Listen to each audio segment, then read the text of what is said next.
तो hello friends, जैसा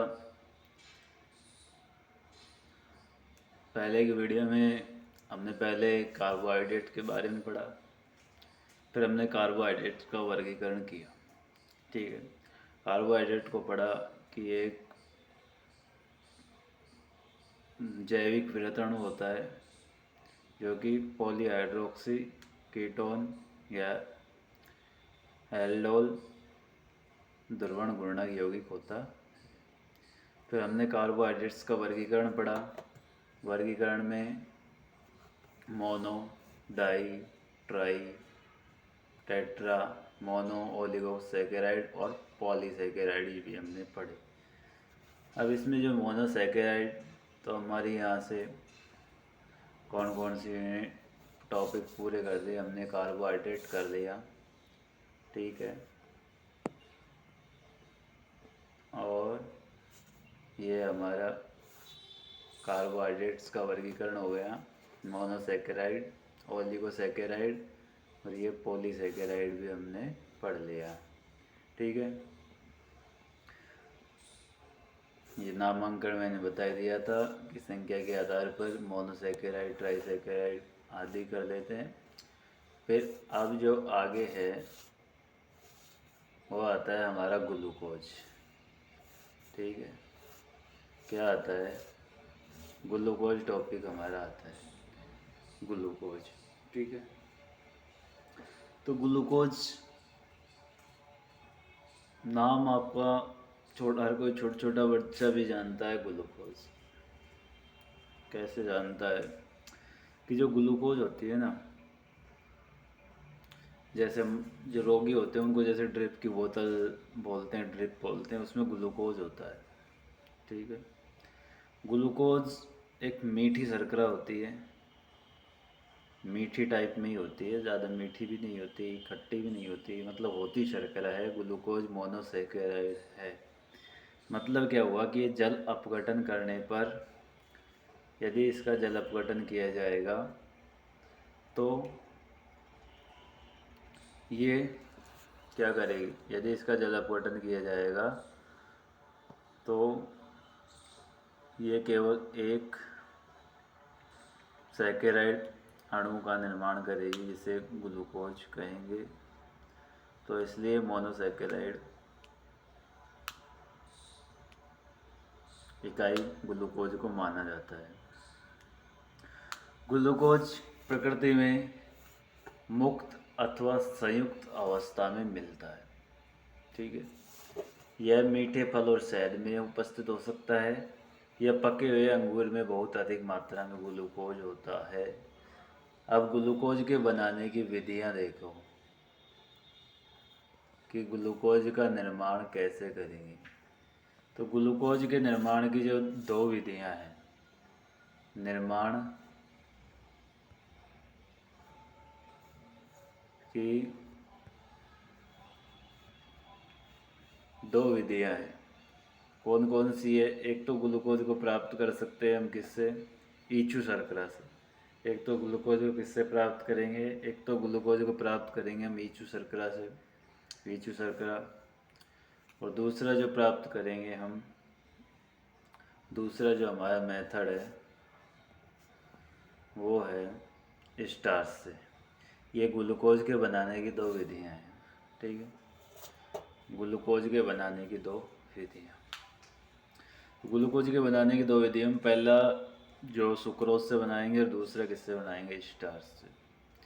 तो जब सुक्रोज से बनाएंगे हम तो हमको एक तो ग्लूकोज का अणु मिलेगा और एक फ्रक्टोज का अणु मिलेगा। ग्लूकोज और फ्रक्टोज का जो केमिकल फॉर्मूला होता है वो सेम ही होता है, उसमें कोई भी डिफरेंस नहीं होता है, ठीक है। जो सुक्रोज बोल दो या ईचू शर्करा बोल दो, तो इसमें क्या होता है कि सुक्रोज का सूत्र आपको याद होना चाहिए। सुक्रोज का सूत्र क्या होता है कि सुक्रोज का सूत्र होता है, सुक्रोज का सूत्र होता है C6H12O6। ये हो गया सूत्र किसका?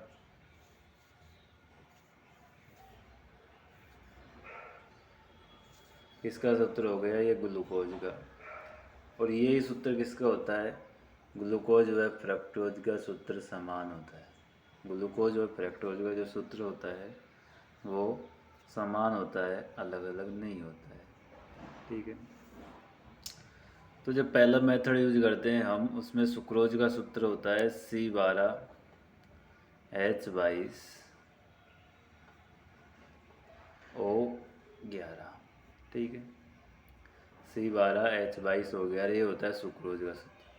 जब हम इसमें एक जल के अणु को जोड़ेंगे, ठीक है, तो हमको ये दो अणु मिलेंगे। दो अणु मिलेंगे जब भी तो हम इनका सूत्र लिखेंगे। हमको C6H12O6 प्लस C6H12O6 लाने के लिए हमको क्या करना है, इसमें एक जल का अणु जोड़ना है। किस में जोड़ना है, सुक्रोज में। सुक्रोज के सूत्र में एक जल का अणु को हमको इसमें जोड़ना है। जब जाके हमको दो ऐसे स्ट्रक्चर्स या जब देखेंगे तो हमको देखो 6 6 12 कार्बन, 12 हाइड्रोजन, 2 हाइड्रोजन यहाँ से जुड़ जाएंगे, 14 हाइड्रोजन और 12 ऑक्सीजन। ठीक है, अब देखो, अब इसमें कुछ विधि होती है इसकी, मतलब जो आपको लिखनी पड़ेगी। जैसे सुक्रोज को तनु HCl लेना पड़ेगा और H2SO4 सल्फ्यूरिक अम्ल के साथ, तनु HCl और सल्फ्यूरिक अम्ल के साथ एल्कोहलिक विलयन में गर्म करने पर ग्लूकोज और फ्रक्टोज समान मात्रा में प्राप्त होते हैं। मतलब 50-50% दोनों प्राप्त होंगे, दोनों 50-50% हमको प्राप्त होंगे, एक भी ज़्यादा मात्रा में प्राप्त नहीं होगा।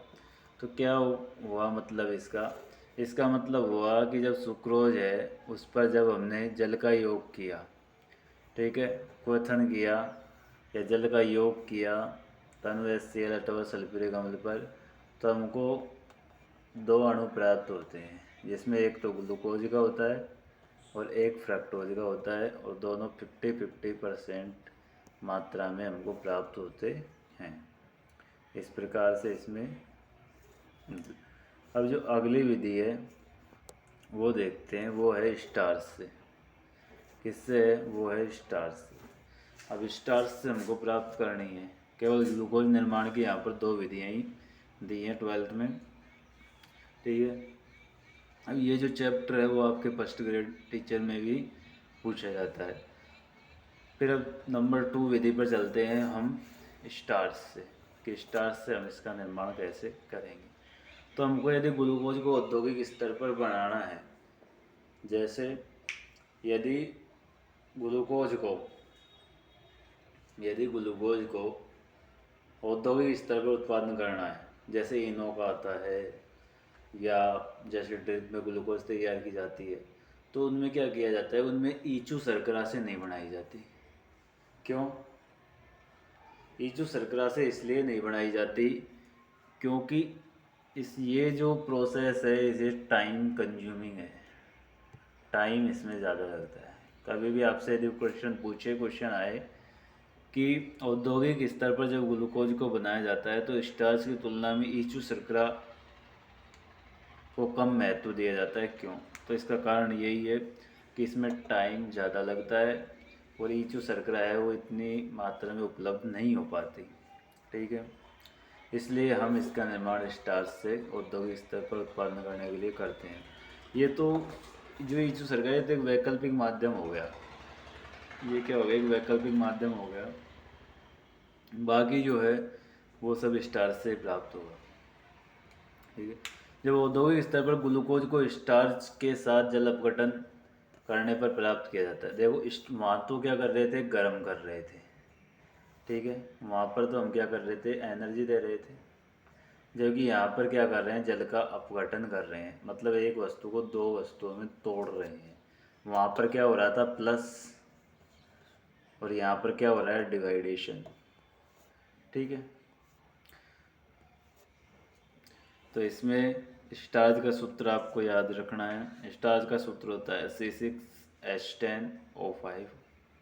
ठीक है, जितने अणु लोगे उतने ही जल के अणु लेने पड़ेंगे और उतने ही ग्लूकोज के अणु भी आपको प्राप्त होंगे।